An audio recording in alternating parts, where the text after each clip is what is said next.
Et si Et si tu n'étais pas morte? Tu aurais vu comment j'ai appris à faire du vélo sans les roulettes.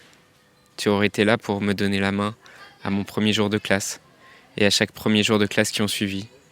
Et tu aurais été là quand j'aurais écrit mes premières lignes, quand j'aurais appris à compter. On en aurait fait plus, des batailles d'oreillers, des balades au bord de la mer. Tu m'en aurais lu de ces histoires pour m'endormir. Et sûrement qu'Harry Potter, pendant mon adolescence, n'aurait pas autant résonné en moi. Si tu n'étais pas morte, tu aurais été là pour mes premiers chagrins d'amour. Tu m'aurais grondé parfois quand je faisais des bêtises. Et on en aurait passé des vacances dans les bouchons à compter les voitures. Si t'étais en vie. Qu'est-ce que t'aurais bien pu penser de mes choix de jeune adulte? Qu'est-ce que tu m'aurais dit de mes études, de mes amours, de mes envies?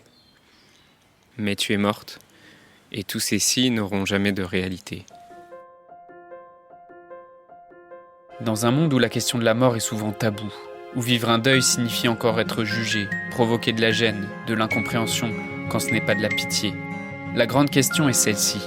Comment des orphelins comme nous, qui avons vécu très tôt la mort d'un parent, qui ne voulons pas porter ce poids sur nos épaules toute notre vie, ni qu'il impacte nos relations actuelles, comment nous pouvons y donner un sens nouveau, construire des relations plus profondes, et surtout, comment nous reprenons le pouvoir sur nos vies? Mon nom est Johan, et bienvenue chez les Orphelins Résilients. Salut, bonjour à toi, ça me fait plaisir de te retrouver pour cette nouvelle semaine d'épisodes d'Orphelins Résilients. Aujourd'hui, on se retrouve pour parler du déni ou d'une façon plus générale de la croyance qu'on peut avoir que les choses peuvent être différentes de ce qu'elles sont et des histoires qu'on peut s'imaginer avec si ça s'était passé différemment. En quoi cette croyance elle te fait souffrir? En quoi elle te culpabilise? Et comment s'en sortir? Alors je me suis souvent fait des histoires, j'ai souvent joué à m'imaginer ce qui aurait pu se passer si ma mère était encore en vie et je culpabilisais d'une certaine manière et je m'imaginais tous les scénarios qui auraient pu se passer si ma mère était encore en vie.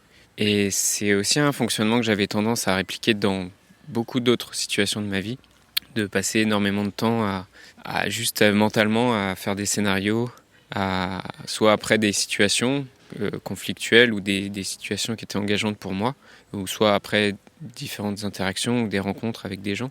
Et je me disais toujours, mais qu'est-ce qui se serait passé si j'avais dit ça, ou je me disais j'aurais dû dire ça, ou j'aurais dû faire différemment.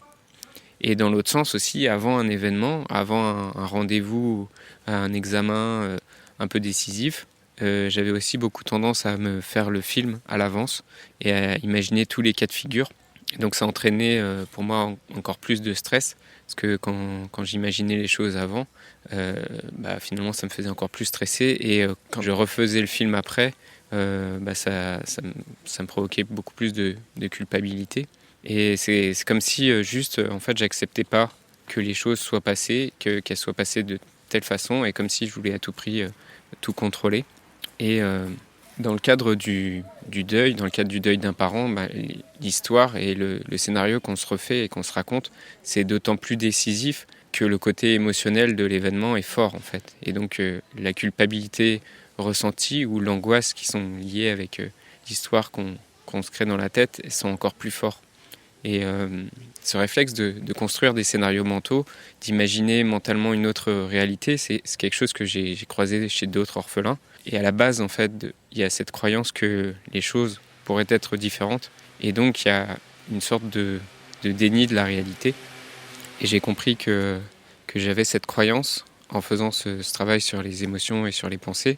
J'ai eu des clés de compréhension et de libération de cette croyance lors de mes lectures et de mes formations. Et depuis, je passe beaucoup moins de temps à m'imaginer des scénarios alternatifs, en fait. Et ça m'a libéré une pression énorme sur mes épaules. Je suis plus dans l'instant présent ou dans l'acceptation de ce qui est, au lieu de juger et puis de chercher à nier ou à rejeter ce qui se passe.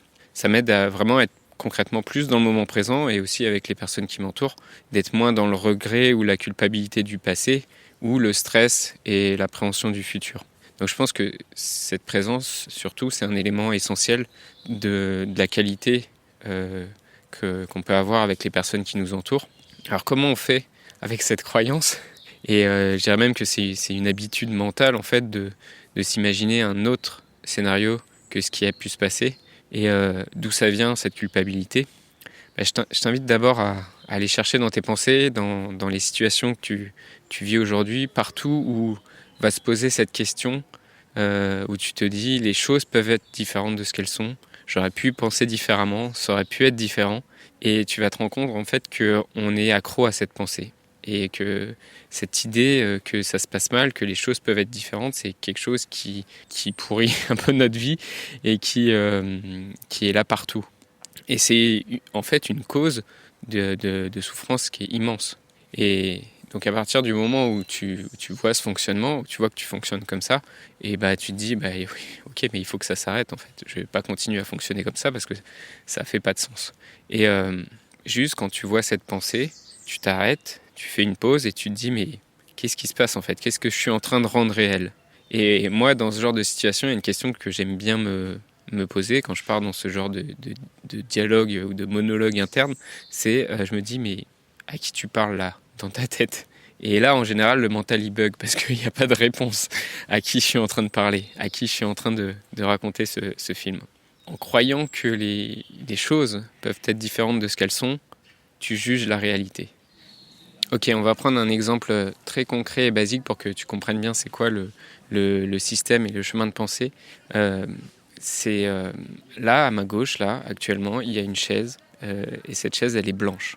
Et si tu crois que la chaise, elle pourrait être d'une autre couleur que blanche, alors oui, tu peux t'imaginer, elle pourrait être verte, elle pourrait être rouge, elle pourrait être bleue. Et non, en fait, la chaise, elle est blanche. Et tu dis, oui, mais non, mais elle pourrait très bien être verte. Non, elle peut pas être verte, elle est blanche. Et dire qu'elle pourrait être verte, c'est créer un autre scénario dans lequel la chaise pourrait être verte. C'est un scénario qui est basé sur ton passé, parce qu'il faut que tu connaisses la couleur verte, et un scénario de ton futur, parce que tu t'imagines, tu vas aller jouer à t'imaginer une histoire dans laquelle tu changes la chaise et tu mets une chaise verte à la place. Et ce fonctionnement-là, c'est un entraînement qu'on fait de notre esprit, de jouer avec des options différentes, d'imaginer des scénarios différents, et on s'est entraîné en fait à vouloir autre chose que ce qui est. Pourtant, c'est du bon sens en fait, c'est de la spontanéité. Un enfant, il te dirait « non, la chaise, elle est blanche, point ». Et l'option que la chaise peut être autre chose, que peut être d'une autre couleur, est fausse. C'est pas vrai, mais ça a l'air d'une idée sympa en fait. Et ça veut pas dire que si j'aime pas la chaise, je vais pas la changer tout à l'heure.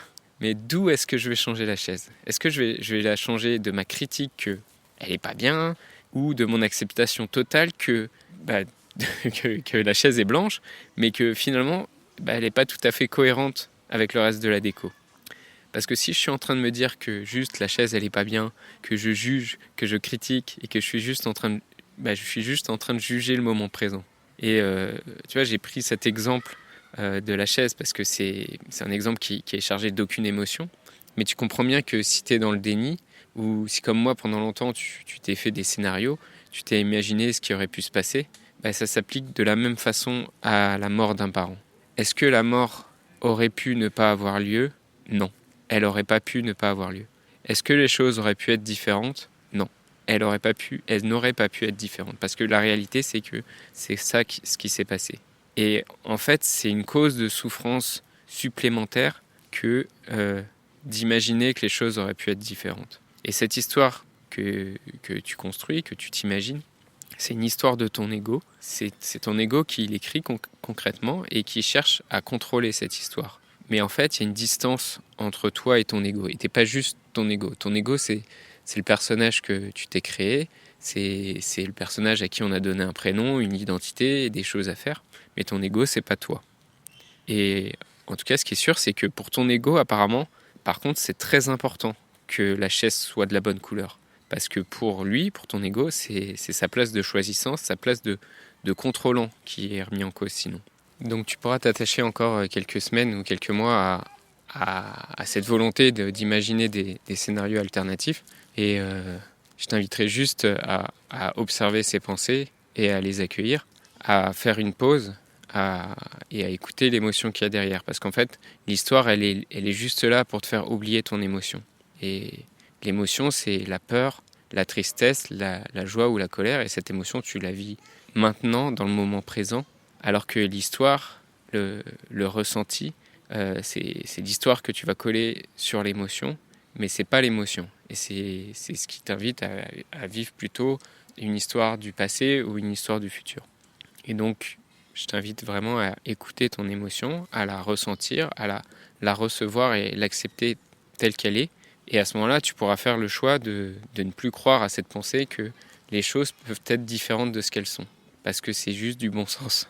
Et ce qui se passe. Si ta volonté, c'est de changer ton expérience, et dans l'exemple de la chaise, si ta volonté, c'est de changer ça, en fait, accepte complètement l'expérience telle qu'elle est, sans vouloir changer quoi que ce soit.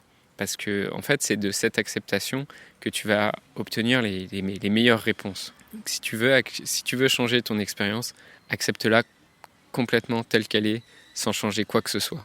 Et j'espère que je t'ai aidé à y voir un peu plus clair sur cette question du déni et sur cette croyance et cette habitude mentale qu'on a que les choses pourraient être différentes de ce qu'elles sont. Moi, c'est une clé de compréhension par rapport à mes perceptions qui m'a vraiment beaucoup aidé, en fait, d'observer que j'avais ce schéma mental. Et en tout cas, je t'invite simplement à observer cette pensée quand elle se présente et voir ce qu'elle provoque chez toi comme émotion. Et si toi aussi, tu veux partager peut-être les scénarios que tu as imaginés suite à la mort de ton parent ou de tes parents, ou juste comment tu te sens par rapport à ces questions, tu peux venir dans le groupe Facebook laisser un petit commentaire. Je voudrais te remercier d'avoir écouté cet épisode et j'espère sincèrement que ce que je t'ai partagé aujourd'hui t'a aidé.